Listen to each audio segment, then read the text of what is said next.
Hi, my name is James Tyrrell. I'm editor of nanotechweb.org.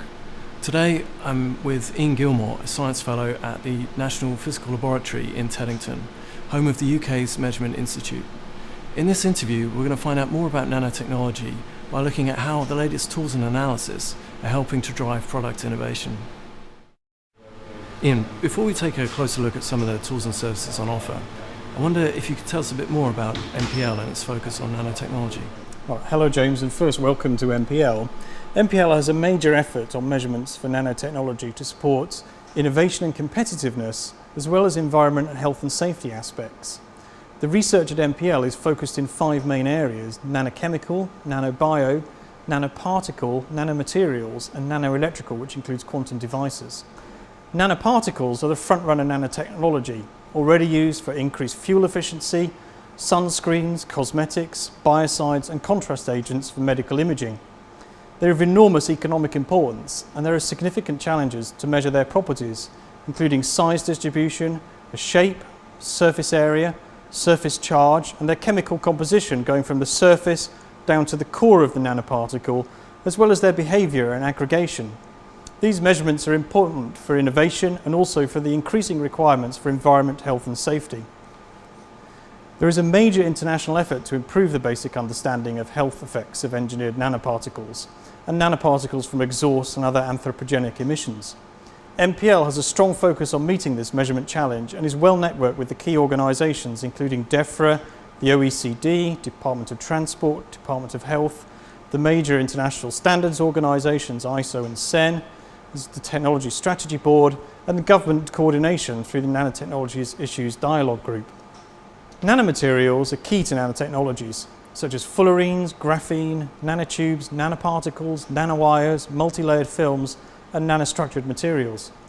The inclusion of nanoscale features in materials may confer increased mechanical strength and durability, or new properties such as electrical, optical, or magnetic.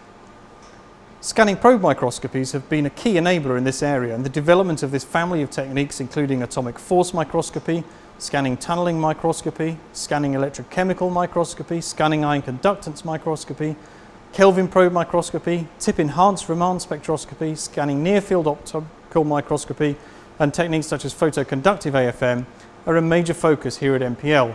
Nanoelectrical systems, here the quantum and classical behaviour occurs at different length scales depending on the functionality. For harder functions such as superconductivity, the boundary exists at larger scales, whereas for softer functionality like biology, the boundary is close to the atomic scale. At NPL we have a major focus on quantum devices for quantum information processing, which involves entangled photons. I wonder if you can tell us about some of the success stories so far and where the tools and methods fit in. Molecular layers are very important to nanotechnology in many different types of devices. In drug delivery systems, they're very important, and in these layers you have a layer of material which is then loaded with a drug. What people need to know who are developing these devices and in the innovation side is where the drug is within those molecular layers. And quite recently there's been a major leap forward in analytical capability with the development of cluster ion beams for organic depth profiling. And what we're able to do with these is use an ion beam like this one here.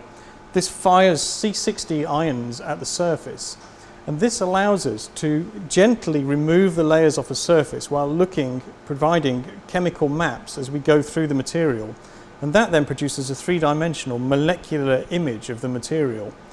So for instance, if we look at an arterial stent, this is a device here, you can see just at the very end of that there's a metal mesh. And when the surgeon places that in the artery, this is inflated by a little balloon. This is removed, leaving the metal mesh, the stent, in place. When body fluids start to go along that, then things like collagen can build up, starting to block the stent. So smart devices now have a polymeric layer which is loaded with a drug, which tries to reduce these effects. What one needs to know is where the drug is loaded in the polymer layer to get the right therapeutic benefit, because what you don't want is have all the drug at the surface or at the interface with the metal. One needs to have a nice controlled release profile. Using this instrument here, using the C60 profiling, we can actually map out where the molecule is, the active molecule, in these 100 nanometer layers of polymer.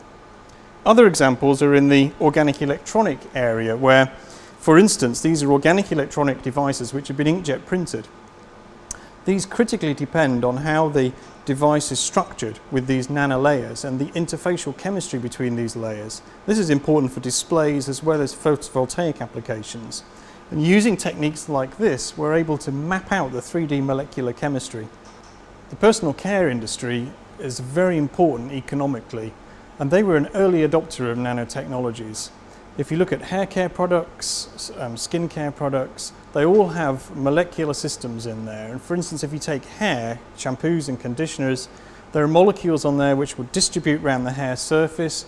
There are molecules in there to try and repair damage, which can happen during bleaching of hair, for instance, and to make sure that the hair is glossy and looks like the nice kinds of products that people want to have. And it's an extremely competitive environment.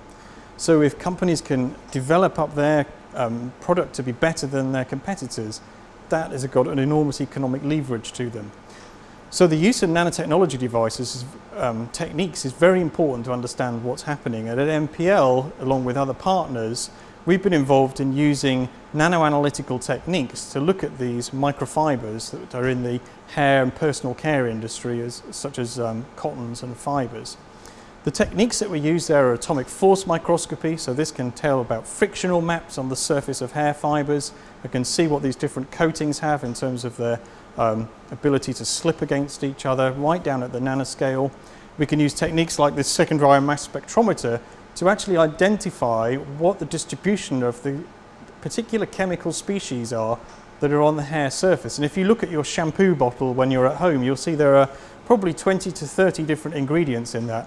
And with techniques very powerful like this, we can actually localize where those individual components are. If we use techniques like X-ray photoelectron spectroscopy, we can very accurately measure the thickness of these molecular layers with about nanometer resolution on the surface of curved structures like fibers and also nanoparticles. For nanotechnologies, a major measurement challenge has been able to get more chemical information at the nanoscale. Most of the techniques that we have, such as techniques like this, as we drive down the spatial resolution, we get less and less molecular specific information. So we recognized some time ago at MPL that there was a major capability gap in this nanoscale domain. So we looked at the different possible techniques that could be used to address that. And the technique that we felt was most relevant was tip-enhanced Raman spectroscopy.